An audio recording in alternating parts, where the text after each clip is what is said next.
ଯୋଉଠି ଅଛନ୍ତି ବିଶ୍ୱାସରେ ଥାନ୍ତୁ, ଷ୍ଟ୍ରଙ୍ଗରେ ଥାନ୍ତୁ, ପ୍ରଭୁକୁ ଧରିକି ରୁହନ୍ତୁ। SBCSM କଣ ଯେ SBCMS ଆପଣଙ୍କୁ ସ୍ୱର୍ଗ ନେବ ନାହିଁ, ଇଷ୍ଟ ଇଣ୍ଡିଆ ମିଶନ ଆପଣଙ୍କୁ ସ୍ୱର୍ଗ ନେବ ନାହିଁ, ମିଶନ ସେଣ୍ଟର ସ୍ୱର୍ଗ ନେବ ନାହିଁ, ଆଇଗୋସା ସ୍ୱର୍ଗ ନେବ ନାହିଁ, GFA ସ୍ୱର୍ଗ ନେବ ନାହିଁ, ବାଇବେଲ ସୋସାଇଟି ସ୍ୱର୍ଗ ନେବ ନାହିଁ। ଯେ ଯୀଶୁଙ୍କୁ ପାଇଅଛି ସେ ଜୀବନ ପାଇଅଛି।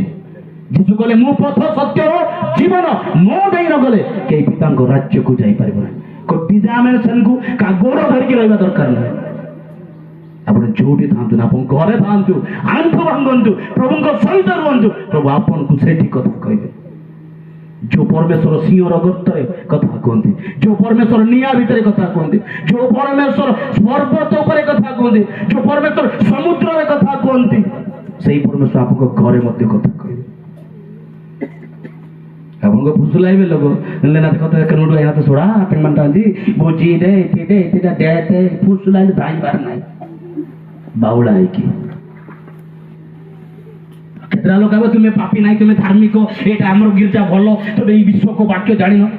ଅଛି ଗୋଟେ ଯେ ଆମେ ଆପଣମାନେ ପାପି ନା ଧାର୍ମିକ ଧାଇବାର ନାହିଁ। ଯଦି କିଛି ଡାଉଟ୍ ଲାଗୁଛି ବାଇବେଲ ପଢିବାର ଅଛି।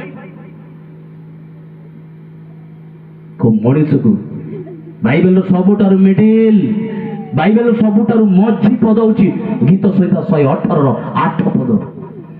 ଯୀଶୁଙ୍କ ବାକ୍ୟ ସେଟା ଲେଖାଯାଏ, ମନୁଷ୍ୟ ଉପରେ ନିର୍ଭର କରିବା ଅପେକ୍ଷା ସଦା ପ୍ରଭୁଙ୍କର ଶରଣାଗତ ହେବା ଉତ୍ତମ। ହାଲେଲୁୟା। આપણે જોડી થાવ તમે કઈ କିଏ ଫୁସୁଲାଇଲେ ସମତ ହେବାର ନାହିଁ, କିଏ ଆପଣଙ୍କୁ ବୁଦ୍ଧି ଦେଖାଇଦେଲେ ଯିବାର ନାହିଁ। ପ୍ରଥମେ ନିଜକୁ ଦେଖନ୍ତୁ, ପରୀକ୍ଷିତ ହୁଅନ୍ତୁ ଏବଂ ପ୍ରଭୁଙ୍କ ସେବାରେ ବଢିବାର ଅଛି।